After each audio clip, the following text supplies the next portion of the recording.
ketika beberapa tahun silam ada suatu ormas yang sekarang sudah dinyatakan terlarang dengan keberanian tanda kutip, mereka itu memasarkan pemikiran mereka, produk pemikiran mereka di masyarakat, apalagi sampai mengadakan konferensi khilafah internasional di Stadion Senayan, Gelora Bung Karno ketika itu. Nah, kalau pemikiran tersebut yang dalam hal ini pemikiran kelompok transnasionalis dibiarkan tanpa adanya rem, maka keadaan negara kita pasti akan kacau. Terlebih lagi, produk yang ditawarkan itu berpotensi untuk memecah belah persatuan dan kesatuan bangsa Indonesia. Lalu ada lagi di Kok luar belum negeri berangkat? Irak dan Suriah ada yang namanya kelompok ISIS, Islam Iraq and Syrian Islamic State atau Daesh, Daulah Islamiyah. Kelompok ini juga menawarkan gagasan khilafah Islamiyah. Tapi fakta membuktikan di lapangan kelompok ini sangat brutal dalam menjalankan misi mereka. Di Irak, mereka menghancurkan bentuk-bentuk peradaban yang ada di negara tersebut. Kelompok-kelompok minoritas yang ada di wilayah Irak juga menjadi korban persekusi mereka. Contoh kelompok Yazidi yang berada di Irak bahagian pegunungan. Ini nggak luput dari serangan ISIS karena mereka memang secara agama berbeda dengan kepercayaan. Jadi diserang sama mereka secara brutal. Begitu juga orang Kurdi, hingga akhirnya orang Kurdi pun berontak. Nah, dari sinilah karena merebaknya pemikiran radikalisme yang mengatasnamakan agama, maka tafsir Al-Quran.id yang merupakan kerjasama antara Chris Foundation Surabaya dengan El-Bukhari Institute Jakarta bergandeng tangan bersama-sama melangkah untuk melawan serta membentuk kontranarasi terhadap paham radikalis. Karena itulah buku ini lahir dan sudah ada di hadapan kita. Jadi teman-teman kalau yang mau pesan, sekarang bisa langsung lihat di Tokopedia dan Shopee. Sudah ada di situ.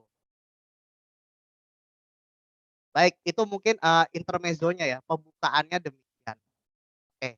Lalu apa saja sih yang dibahas dalam buku ini? Jadi ada beberapa pembahasan. Bagian pertama akan dibahas mengenai nasionalisme, kebangsaan, dan cinta tanah air dalam Al-Quran.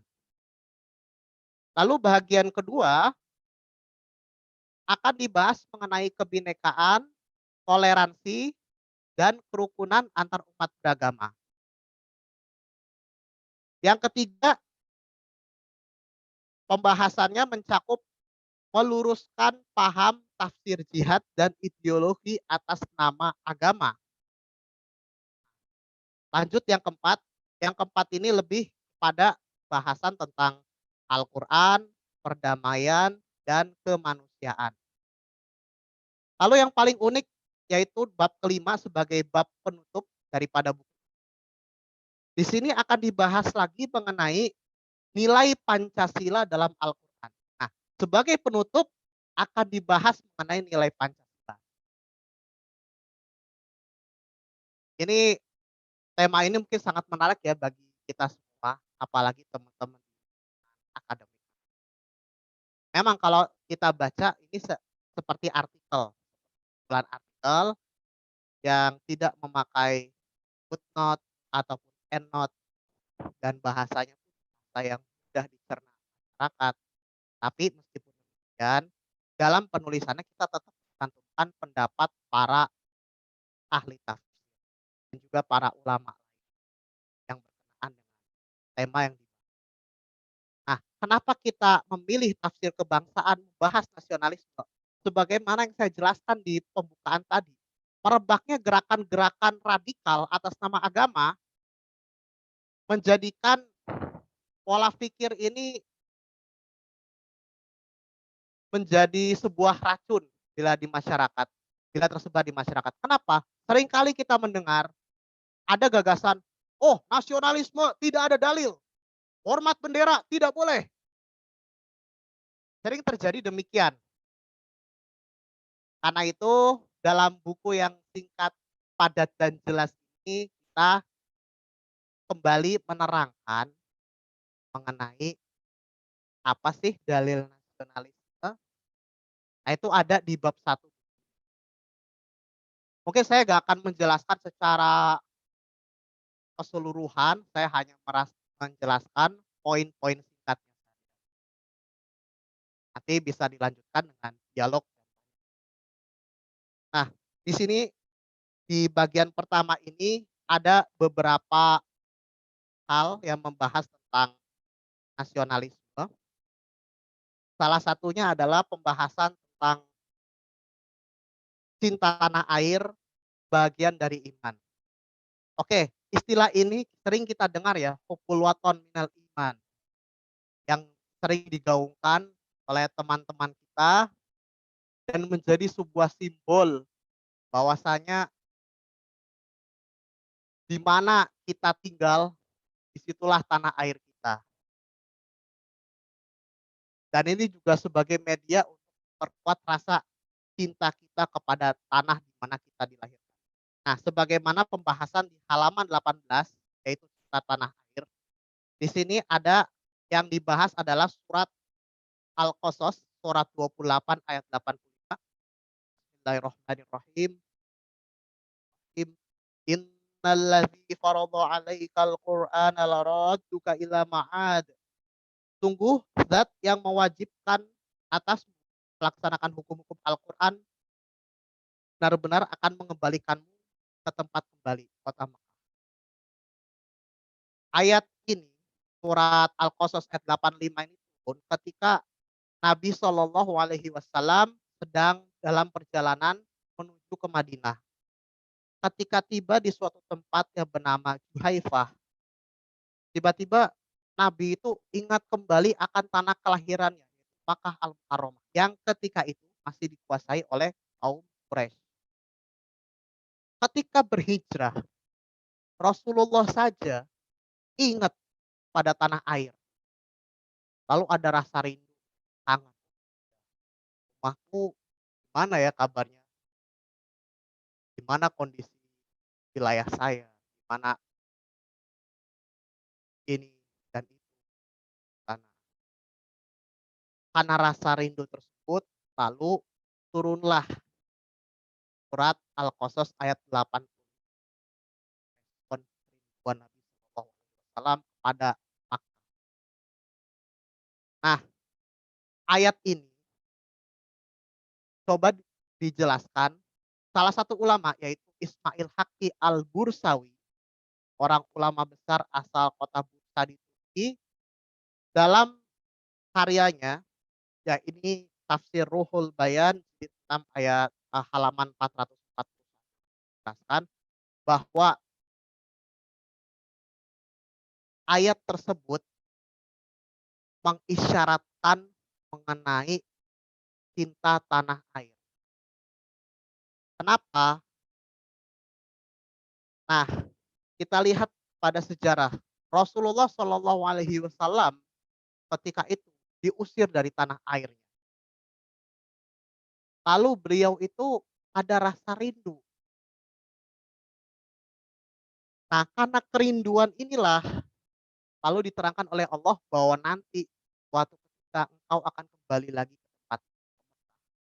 Dari situ terdapat sebuah isyarat bahwa cinta tanah air bahkan sebagian dari iman. Betapa seringnya Rasulullah Shallallahu Alaihi Wasallam mengucapkan, duhai tanah airku, duhai tanah airku. lalu Allah mengabulkan permintaannya. Ya, lalu di ayat lain dalam surat Nisa ayat, An-Nisa ayat 66 dijelaskan pula, bismillahirrahmanirrahim, "Walau anna katabna 'alaihim an iqtulu anfusakum aw ikhruju min diyarikum ma fa'aluhu illa qalilum minhum, walau annahum fa'alu ma yu'adzuna bihi lakana khairan lahum wa asyadda tathbita." Yang artinya adalah sesungguhnya kalau kami perintahkan kepada mereka, bunuhlah dirimu atau keluarlah kamu dari kampung, niscaya mereka tidak akan melakukannya kecuali sebagian kecil dari mereka, dan sesungguhnya kalau mereka melaksanakan pelajaran yang diberikan pada mereka, tentulah hal yang demikian itu lebih baik bagi mereka dan lebih menguatkan iman. Nah, dari sini saja kita dikasih 2 pilihan ya, antara cara bunuh diri atau keluar kampung, itu adalah sesuatu yang berat. Keluar kampung sendiri aja berat gitu loh, keluar kampung misalkan ngerantau dari mana contohnya, dari Jawa Timur ke Jakarta. Rasa pertama kali kita keluar dari Jawa Timur, itu kan berat hati. Wah gimana nanti kabarnya orang di desa saya, oh gimana ini, oh gimana gaya saya hidup daerah orang, pasti ada perasaan. Dan memang itu wajar. Nah, orang mencintai tanah air aja wajar. Bayangkan ketika kita keluar dari kampung sendiri aja susah, apalagi keluar dari negeri yang kita cintai. Pasti ada rasa berat hati, aduh sedih juga ya. Makanya kan ya pindah rumah itu kan bukan sekedar pindah rumah atau pindah kontrakan atau pindah kos, itu bukan sekedar pindah fisik, tapi pindah dari satu kenangan menuju kenangan lain. Iya, ya ini guyonannya. Oke, dari sini aja menerangkan bahwa cinta tanah air ini sangat berharga bagi kehidupan kita. Di mana kita dilahirkan, di mana kita dibesarkan, di mana kita minum air dari sana, itu sungguh-sungguh sangat berharga sekali. Lalu pakar tafsir, pakar hadis Al-Mula Ali Al-Qori menafsirkan kata fitnah dengan terusir dari tanah air. Contoh kita lihat di surat 2, surat Al-Baqarah ayat 191, wa qatuluhum haitsu taqiftumuhum wa akhrijuhum min haitsu akhrajukum wal fitnatu asyaddu minal qatl. Nah, ada kalimat yang paling penting. Wal fitnatu asyaddu minal qatl. Dan fitnah itu lebih bahaya, lebih kejam daripada pembunuhan. Fitnah ini apa? Nah, menurut Mula Ali Al-Qori, seorang pakar hadis, bahwasanya arti daripada wal fitnatu asyaddu minal qatl adalah mufaraqatul awtanil ma'lufati allati hiya asyaddul bala'i wa min thamma fassara qauluhu ta'ala wal fitnatu asyaddu. Diusir, dikeluarkan dari tanah air merupakan cobaan paling berat. Maka itulah pengertian dari wal fitnatu asyaddu minal qatl.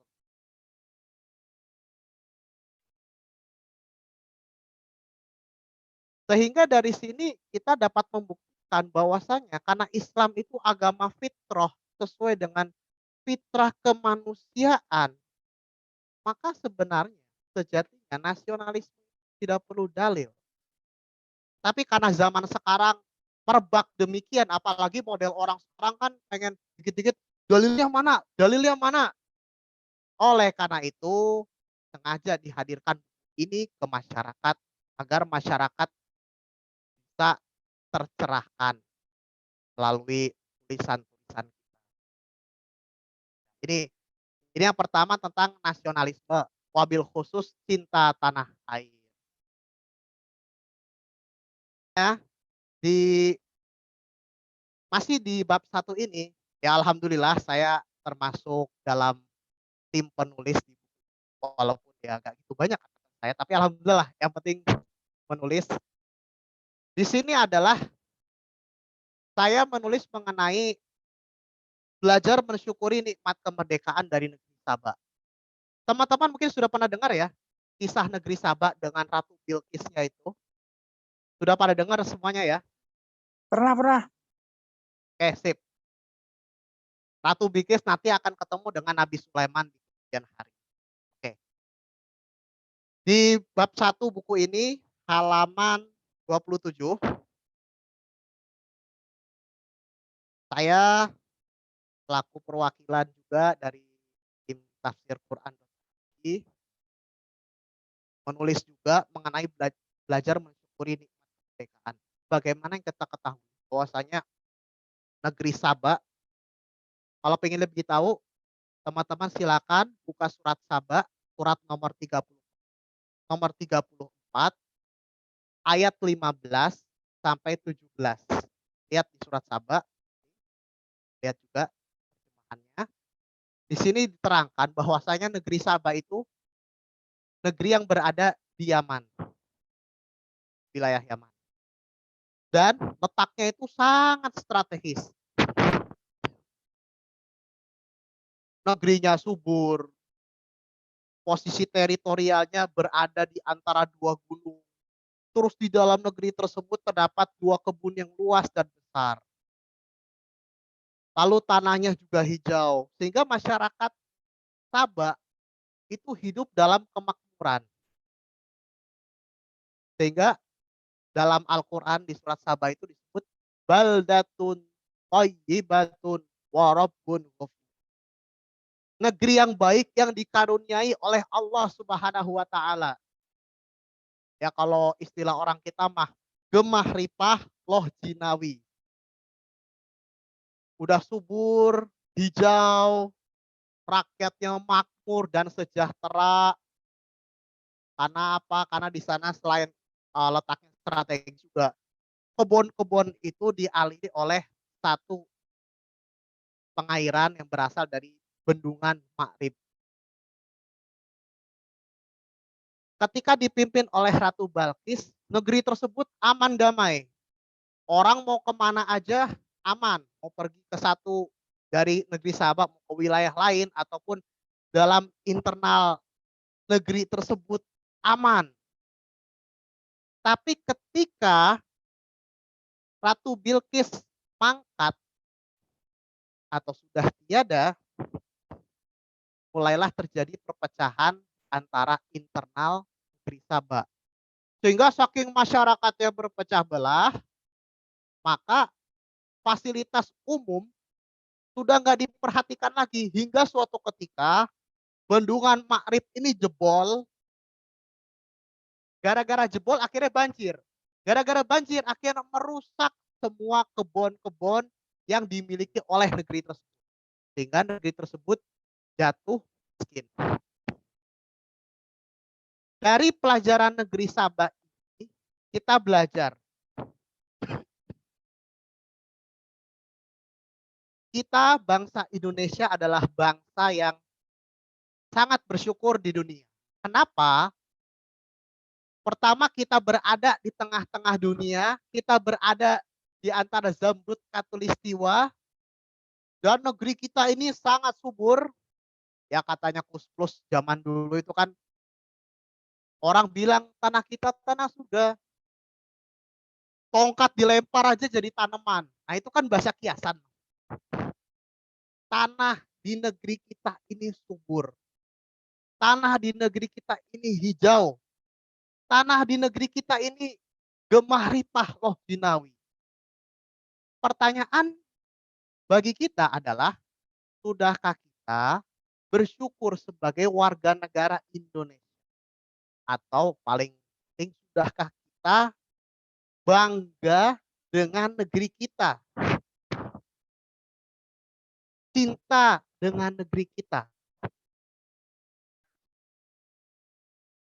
Mari kita refleksi sejenak.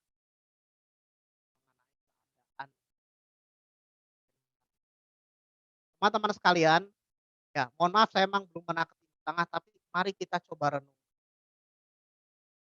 Ketika tanah air kita, masyarakat bisa tertawa riang, belajar bisa aman, sambil ketawa ke sana dan mari kita melihat ke negara lain. Di sebahagian negara, itu masih ada yang terjebak dalam konflik internal. Ya sebagai contoh, Yaman, ya di Libanon. Terjadi konflik internal yang menyebabkan kesatuan bangsa pecah. Bagaimana di Libanon, satu negara itu terkotak-kotak, yang sendiri di kampungnya sendiri, yang Syiah di kampungnya sendiri, yang Kristen Maronit di kampung sendiri, yang Druze di kampung sendiri, dan sebagainya. Karena adanya perbedaan tersebut tidak menemukan titik temu, sehingga terjadi gesekan antara elemen anak bangsa. Begitu juga kehadiran ISIS di wilayah Irak dan Suriah menjadikan negara tersebut kacau, walaupun sekarang Suriah sudah bangkit. Di Yaman, Yaman juga begitu. Dalam internal juga kacau, konflik sana sini. Kalau kita melihat negara lain yang sudah hancur, sudahkah kita merenung? Masihkah kita menganggap rumput tetangga lebih hijau? Atau jangan-jangan rumput kita sendiri yang lebih hijau? Dan sudah pula kita memikirkan, jika di negara lain udah kacau balau, gimana di negeri kita? Masihkah kita peduli tanah air? Masihkah kita peduli? Oke, kekacauan terjadi dimanapun, korupsi, kolusi, nepotis, iya. Tapi kan kembali lagi, kalau kita bandingkan dengan negara lain, negara kita masih lebih bahagia kok. Ya buktinya, sekalipun kita ada musibah, kita masih bisa kumpul-kumpul dengan ketawa ketiwi di sana dan ya, itu bisa kita tanyakan pada masyarakat gimana. Sekalipun masyarakat sedang menderita keuangan, ekonomi dan sebagainya, ya buktinya di Indonesia mah dihadapi dengan santai-santai aja, nyanyi, bekerja di sawah dengan mancing ikan, dengan ini bahwa kita masih balik dan kemerdekaan negeri kita tidak diraih secara instan. Kalau kita melihat sejarah para pendahulu kita, kemerdekaan diraih dengan darah, diraih dengan keringat, air mata, dan doa. Coba lihat ketika masa proklamasi, ketika imperialisme Jepang sudah takluk, karena itulah dalam masa kekosongan kekuasaan, peralihan dari Jepang, ternyata anak bangsa kita dapat menemukan peluang terbaik cara memproklamasikan kemerdekaan tanggal 7. Ya, proklamasi dengan persiapan yang seadanya, tiang bendera pun seadanya, mic untuk pidato juga seadanya. Berita tersebarnya proklamasi pun harus melewati rintangan berupa sensor dari tentara Jepang. Ketika itu Jepang itu sangat mensensor sekali yang namanya radio-radio. Jadi siaran dari barat, siaran tentang kekalahan Jepang sengaja ditutupi oleh para petinggi militer Jepang yang ada di Asia Tenggara. Tapi kan orang kita nggak kekurangan akal. Orang Indonesia itu kan kreatif, banyak akal, apapun bisa jadi. Makanya berita proklamasi itu tersebar bertahap-bertahap. Bahkan di daerah-daerah sengaja menggunakan bahasa daerah. Kenapa? Karena ketika itu radio-radio masih dikuasai Jepang dan orang Jepang itu ngerti bahasa Indonesia atau bahasa Melayu ketika itu. Paham lah minimal kalimat dasar mereka paham. Makanya di Jawa Timur ketika terjadi proklamasi, langkah paling utama adalah pertama menyalin berita proklamasi, lalu menerjemahkan dari bahasa Indonesia pertama ke dalam bahasa Jawa, disiarkan oleh Jawa Bosokyu kalau nggak salah radionya. Dan yang kedua, selain disebarkan via media massa dalam hal ini koran, disebarkan pula lewat radio. Dalam radio disiarkan proklamasi diterjemahkan dari bahasa Indonesia ke dalam bahasa Madura. Kenapa demikian? Ya karena di Jawa Timur itu bahasa populer kalau nggak bahasa Jawa ya Madura. Bahasa Jawa Surabayaan atau Mataraman gitu dan bahasa Madura baik itu Madura negeri ataupun Madura swasta alias Madura Bondowoso dan sekitarnya. Jadi dengan media ini tujuannya antara lain satu, gimana caranya masyarakat daerah ketika itu yang belum bisa bahasa Indonesia sudah tahu, oh Indonesia sudah merdeka dan penjajah Jepang pun terkecoh gitu loh, dikira ini apaan sih? Taunya ada pesan lain. Nah itu, dari situ saja kita sudah bisa melihat, oh kita untuk mendirikan bangsa ini itu pengorbanan ekstra keras. Bahkan pegawai radio pun harus rela mengorbankan nyawanya demi keberlangsungan. Hukumannya satu, kalau ketahuan Jepang, ya hukuman mati. Itu. Nah, selanjutnya hari demi hari dilalui oleh revolusi fisik antara tahun 45 sampai tahun 49. Ada pertempuran Surabaya, Bandung Lautan Api, pertempuran Semarang, dan sebagainya hingga puncaknya tanggal 27 Desember 1949. Kita diakui oleh ya Belanda. Oke, ini intermezzo ya. Intermezzo mengenai syukur kita terhadap kemerdekaan. Ya, selanjutnya di sini di buku ini berbicara pula mengenai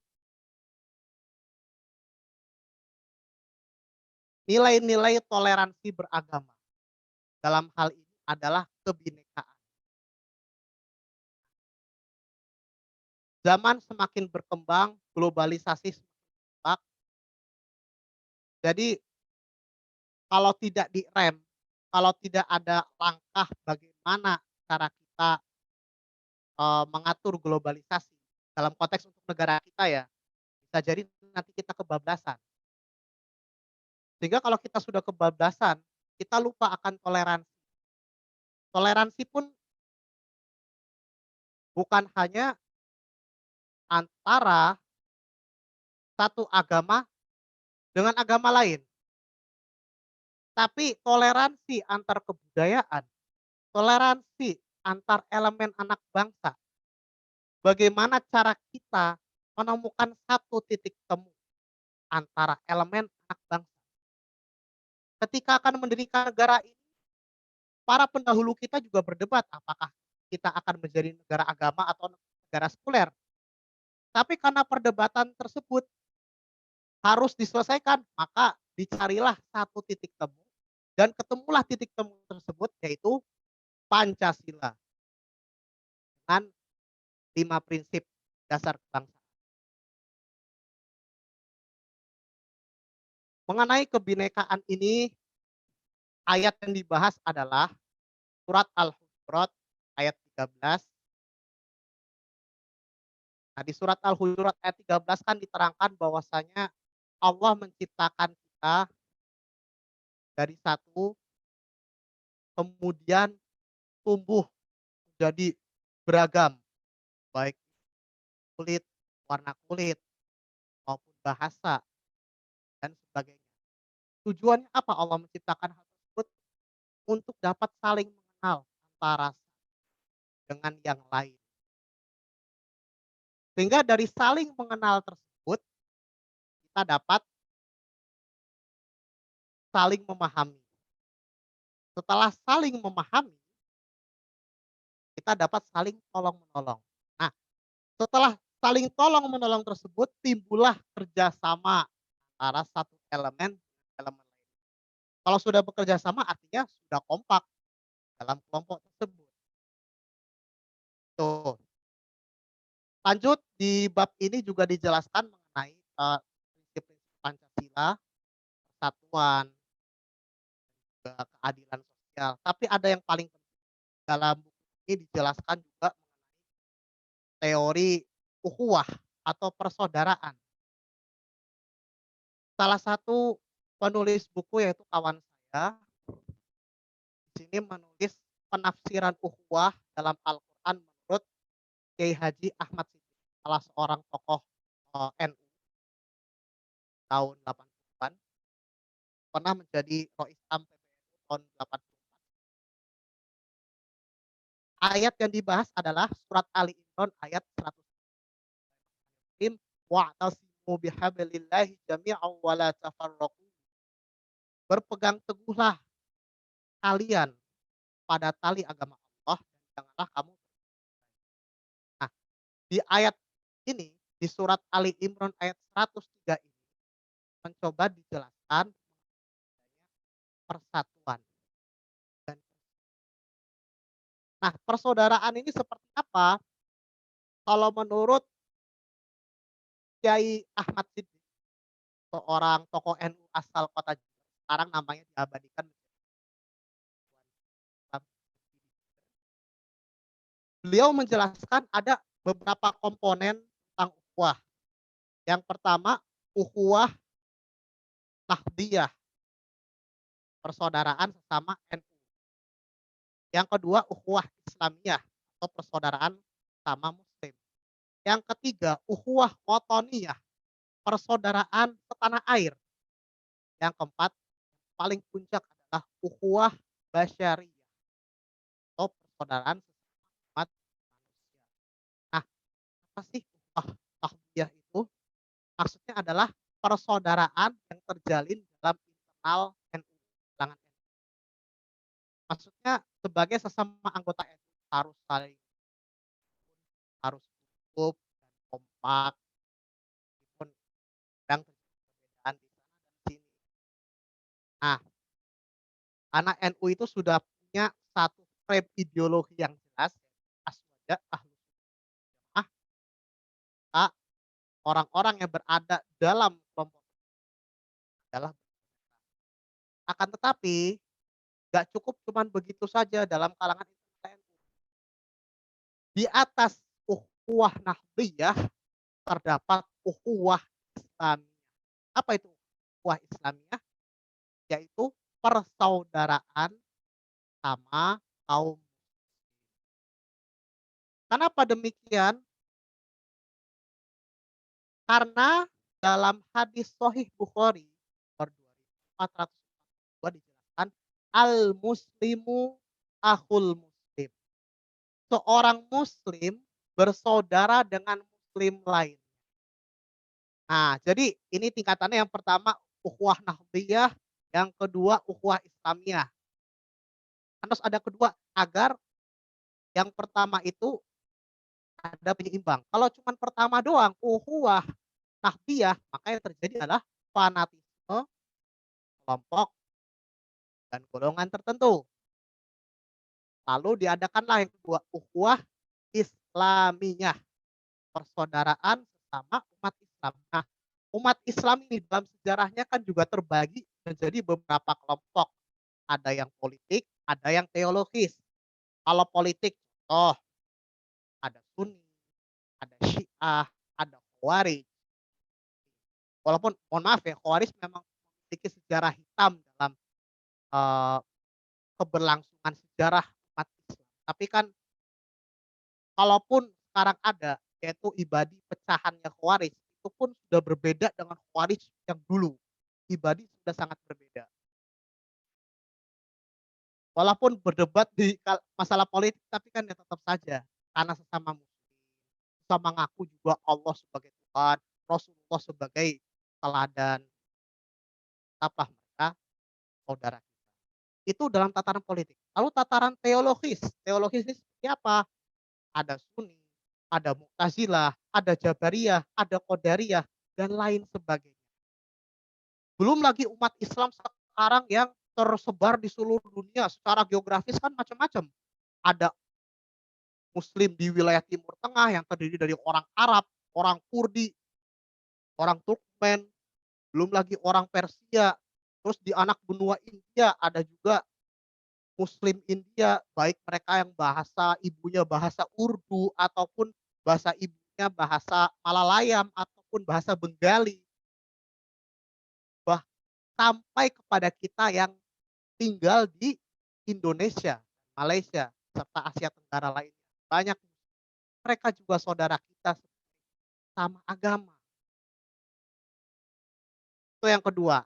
Jadi setelah Nahdiah lalu Islamiyah. Nah, di atas ukhuwah Islamiyah sesama kaum muslim ada lagi persaudaraan, yaitu apa? Ukhuwah wataniyah. Persaudaraan sebagai sesama elemen bangsa, baik sesama anak bangsa. Ini kita yang tinggal suatu wilayah atau negara, contoh Indonesia lah. Semua warga Indonesia dari Sabang sampai ke Merauke adalah saudara kita. Makanya muncul sebuah tagline, orang semua basudara. Kita orang semua basudara, kita orang bersaudara semuanya. Apapun agamanya, apapun keyakinan, mereka yang tinggal di tanah air ini adalah saudara kita juga. Walaupun ya kadang ada perbedaan di sana dan di sini. Tapi ada yang lebih penting lagi daripada ukhuwah. Paling puncak adalah ukhuwah basyariyah. What is ukhuwah basyariyah? Persaudaraan antar sesama manusia. Bersaudara dalam kemanusiaan. Ini penting. Jadi 4 elemen ini sangat penting ya, walaupun oke, kalau Kiai Ahmad Siddiq kan beliau, konteksnya di wilayah Nahdliyin ya, tapi berlaku juga kepada semua. Contoh di Indonesia semua ormas Islam kan banyak.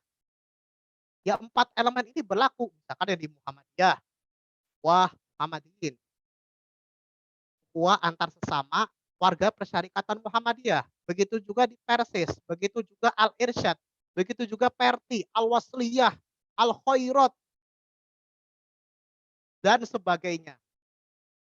Tapi apakah cukup persaudaraan di antara internal organisasi tersebut? Tidak, harus diimbangi dengan satu tingkatan, yaitu ukhuwah Islamnya.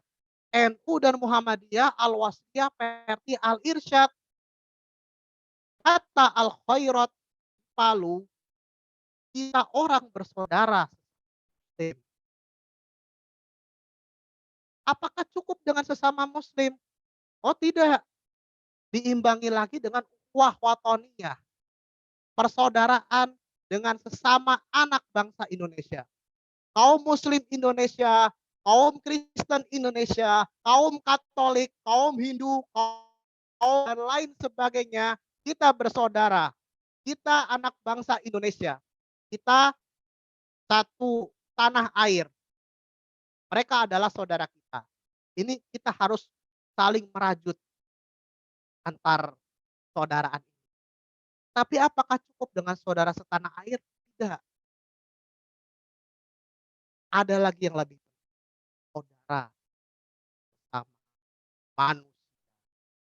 Kita tetap cinta tanah air kita, kita tetap menyatakan diri bahwa kita nasionalis, tapi nasionalisme kita bukan nasionalisme yang ekstrim, sehingga saking nasionalis kita benci bangsa lain. Kalau terjadi demikian, maka yang terjadi adalah xenofobik. Xenofobik juga gak bagus, karena itu bisa merusak yang namanya ukhuwah basyariah. Nah, ukhuwah basyariah ini penting. Hanya terjadi kan kerjasama antar satu negara dengan lain. Tujuannya apa? Saudara sesama manusia, saudara dalam kemanusiaan. Itu poin penting daripada penjelasan. Mungkin ini saja teman-teman yang saya sampaikan, saya singkat saja, tidak terlalu banyak, dan juga adalah mari kita kembali. Kalau kita belum bisa berpikir internasional, udahlah. Nah, dalam konteks kita rawat di 4 pilar kebangsaan, Pancasila, Bhinneka Tunggal Ika, nasionalis, dan yang terakhir dan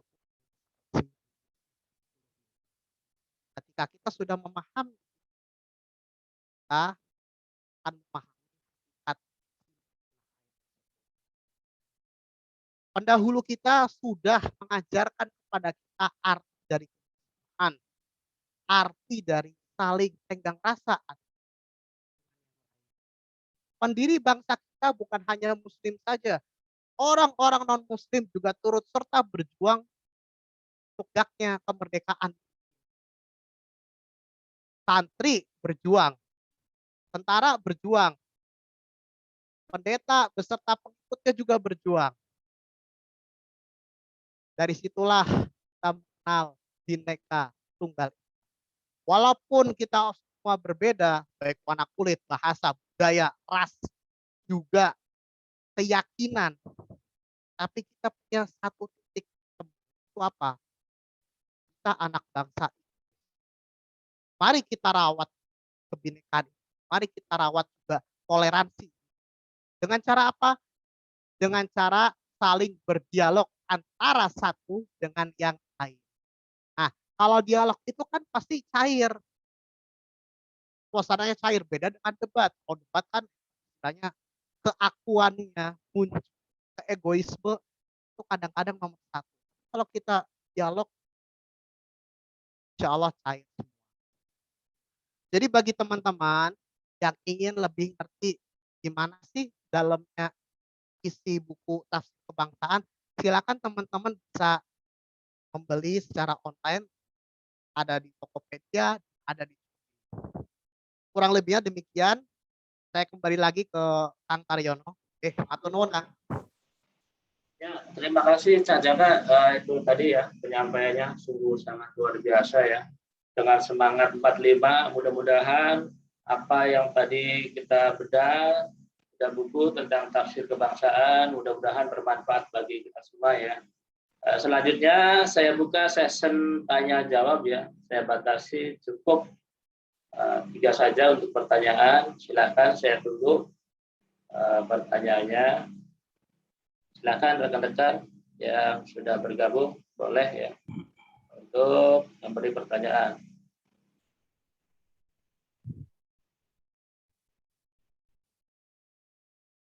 Ya, saya sapa-sapa juga ini yang sudah bergabung. Itu ada Pak Jokowi, selamat bergabung Pak Jokowi, dan ada Pak Prabowo, selamat bergabung.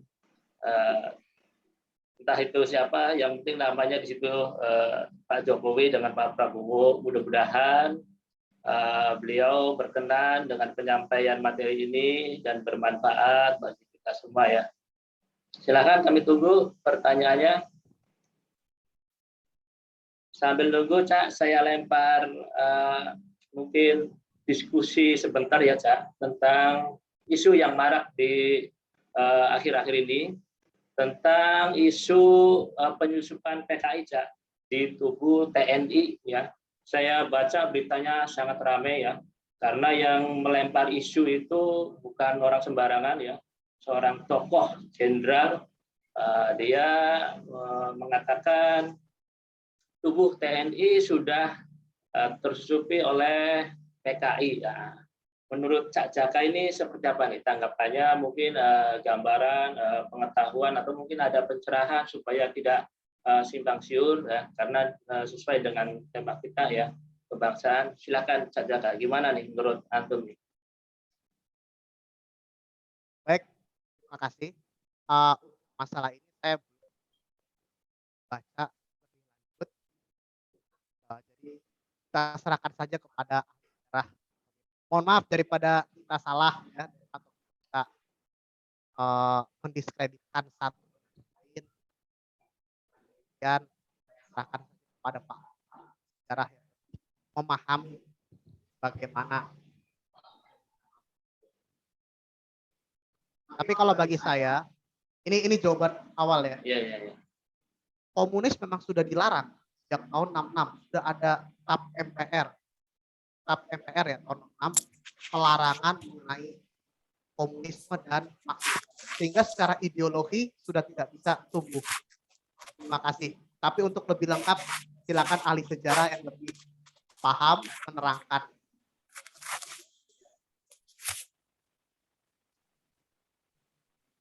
Ya, terima kasih atas mungkin pandangan Pak Cak Jaka ya, mudah-mudahan ya tidak jauh ya, karena ini sifatnya sungguh sangat luar biasa, karena sensitif sekali tentang mungkin sejarah-sejarah terdahulu tentang pemberontakan PKI. Mungkin ada sesi lain nanti untuk kita bahas ya, tentang perjuangan ya antara pergerakan PKI ya. Silakan nanti teman-teman bagi ada yang mau bertanya atau menyampaikan pendapat, kami tunggu ya. Kayak Pak Miftah udah unmute. Boleh, silakan. Ini Profesor Miftahuddin ya, Kaprodi Institut Darul Quran. Silakan. Waduh, sorry ini nggak sengaja nih ke unmute nih Pak Jaka. Tapi karena dipaksa ya udah deh, saya sedikit ya dengan minim pengetahuan saya. Tadi apa yang dikatakan sama Pak Taryono itu tentang pernyataan seorang tokoh nasional ya. Ya. Seorang Panglima TNI ya, Gatot Nurmantio kalau nggak salah Pak Taryono ya. Ya, betul. Sebelumnya salam hormat dulu buat Pak Jokowi, kemudian Pak Prabowo. Salam takzim saya Pak Jokowi, Pak Prabowo. Semoga dengan kehadiran Pak Jokowi, kemudian Pak Prabowo, diskusi ini membawa manfaat dan membawa keberkahan khususnya bagi Indonesia. Amin. Ya, jadi begini, saya kira pernyataan Gatot itu terlalu hiperbola gitu. Ini perspektif saya, tidak ada unsur politik apa-apa. Jadi kalau kita melihat sejarah daripada Pancasila kan, yang berusaha diguncangkan dengan berbagai ideologi termasuk komunis, kemudian Darul Islam, kemudian belum Ratu Adil dan golongan-golongan separatis lainnya, itu sebenarnya biasa-biasa saja.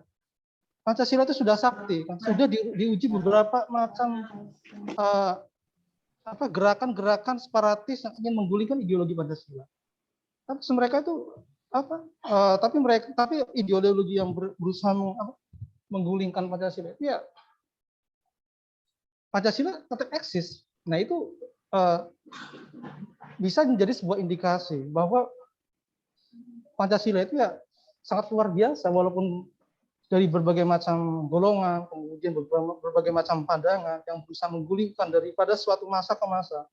Pancasila tetap eksis sampai sekarang. Jadi menurut saya pandangan Gatot Nurmantio terlalu hiperbola tentang gerakan G13KU yang ada di tubuh TNI. Jadi itu. Jadi harapan saya gerakan G30SP itu jadikan edukasi saja lah. Bahwa ideologi kita yang ada sekarang ini yang masih eksis itu pernah diuji kesaktiannya. Dan sampai sekarang pun masih tetap eksis, ya kan? itu menandakan bahwa Pancasila itu alat pemersatu bangsa dan berbeda dengan ideologi-ideologi negara-negara lainnya, khususnya ada di Timur Tengah yang tadi dijelaskan sama Pak. Ya kita ambil sisi positifnya aja lah, bahwa di peristiwa Gestapo ini kita jadikan edukasi ya. Jadi tidak ada istilah pansos ya dalam sebuah statement untuk mencari panggung politik. Saya kira ini perlu adanya beragam perspektif ya, bahwa kita juga pernah dulu mengenai peristiwa kelam, tapi jangan sampai peristiwa kelam ini menjadi sebuah amunisi bisa menghancurkan kesatuan, kemudian gotong royong yang sudah membudaya tradisi yang menjadi platform, yaitu ideologi Pancasila. Itu saja sih Pak Jaka dan Pak Taryono. Oke, terima kasih Profesor Miftah, Kaprodi PGMI ya, Institut Al-Quran, atas pendapat pandangan beliau ya. Setidaknya kita bisa mengetahui ya, artinya ya jangan terlalu diperbesarkan dengan pernyataan-pernyataan yang belum jelas buktinya ya, karena itu bisa memperpecah bangsa Indonesia ya. Oke, selanjutnya silakan sesi pertanyaan. Kami masih membuka dan menunggu. Mungkin ada di Pak. Ya, di kolom chat silakan.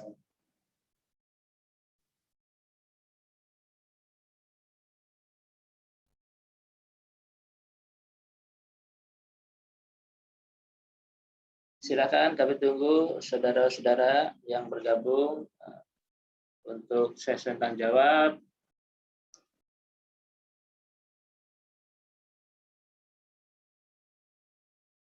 Ya, mengenai tentang tafsir ya, tafsir kebangsaan Indonesia ini tadi sungguh sangat luar biasa yang materi yang sudah disampaikan oleh Cak Caka ya.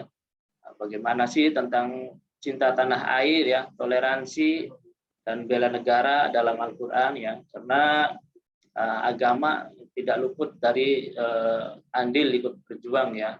Karena pejuang-pejuang kita dulu juga banyak ya. Bukan banyak lagi ya, mayoritas banyak orang-orang muslim yang memperjuangkan bangsa ini supaya merdeka, bebas dari penjajah ya. Oke, silakan ditunggu. Kalau tidak ada, saya closing mungkin dicukupkan. Gimana, Cacaka? Oh ini kayaknya ada. Oh ya, silakan. Ini saudara Muhammad Refi ya, untuk pertanyaannya tentang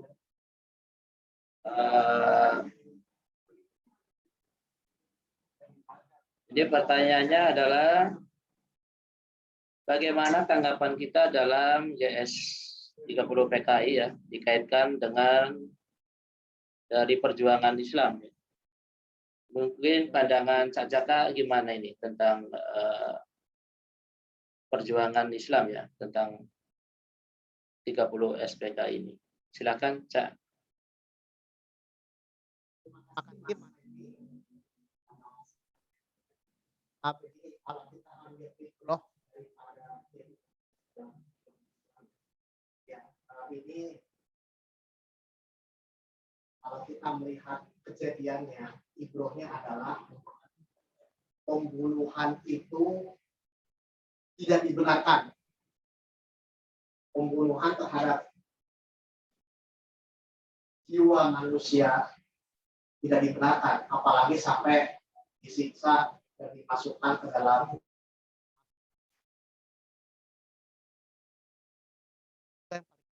bunuh jiwa itu sangat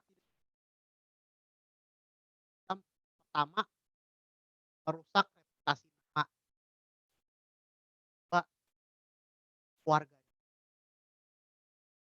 keluarganya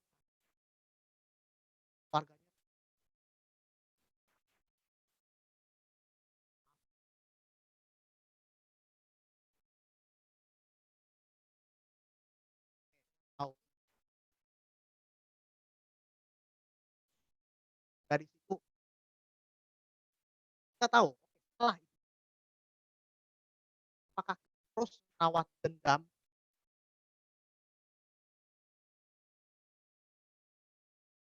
kita bicara orang ya orang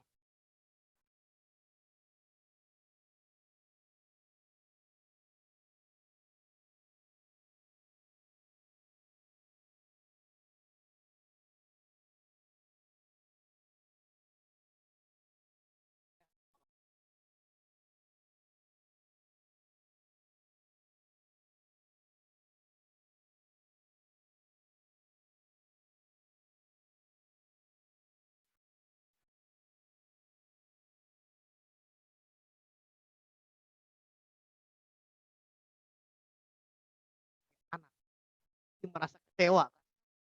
Wah, marah, kesel, seakan-akan nggak terima. Win. Oh, putus-putus suaranya ya. Mohon maaf. Oke. Tes kedengaran. Ya. Ketika sang ayah telah tiada, si anak ini merasa kecewa, merasa putus asa, merasa marah. Kok begitu kejadiannya? Kok demikian sih hidupku? Terus harus gimana aku? Akhirnya setelah pengalaman panjang, pengalaman yang begitu berliku-liku, hingga pada suatu ketika Bu Catherine Panjaitan ini dapat berdamai dengan masa lalunya dan dapat memaafkan keluarga dari pelaku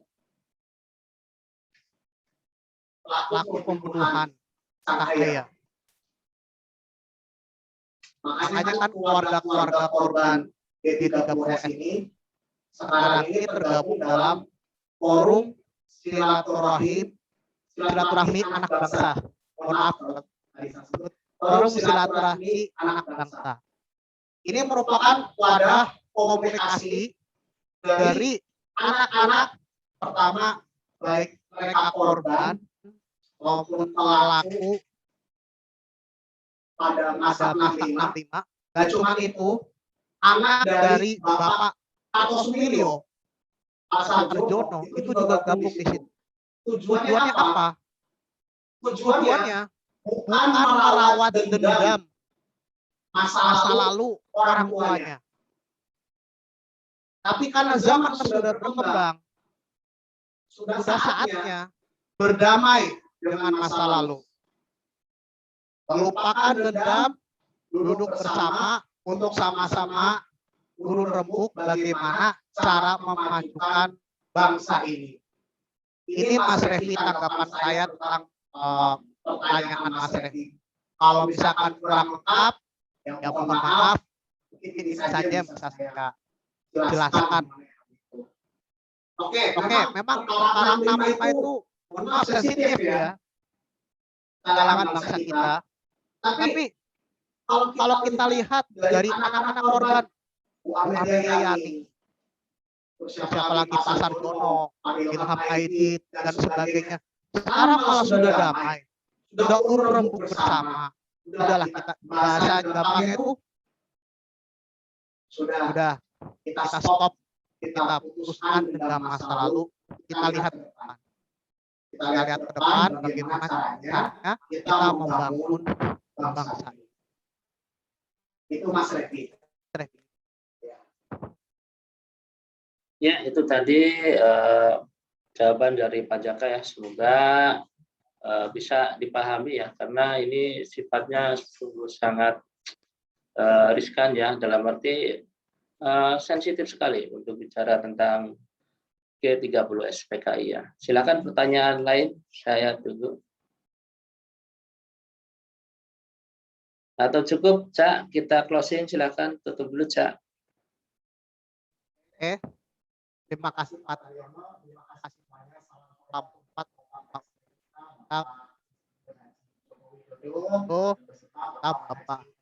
Prabowo Subianto. Mari teman-teman kita doakan pemimpin bangsa kita, semoga mereka sehat selalu, semoga mereka dapat menjadi pemimpin yang memberi teladan baik bagi kita semua. Dan kita doakan semoga tanah air kita semakin jaya, semakin sukses, semakin maju, sehingga menjadi baldatun thayyibun warabbun ghafur. Ya, waalaikumsalam warahmatullahi wabarakatuh. Baik, selanjutnya nanti kita sesi foto bersama ya, untuk dokumentasi bedah buku di perdana ini ya, acara perdana ini. Silakan dinyalakan ya. Sama.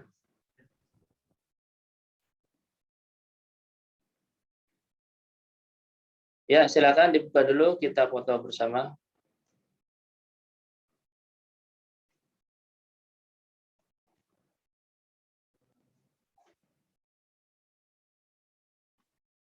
Ya, terima kasih teman-teman yang sudah bergabung, Pak Presiden, Pak Prabowo. Mudah-mudahan materi ini bermanfaat untuk kita semua dan menjadi lebih mencintai bangsa Indonesia ya.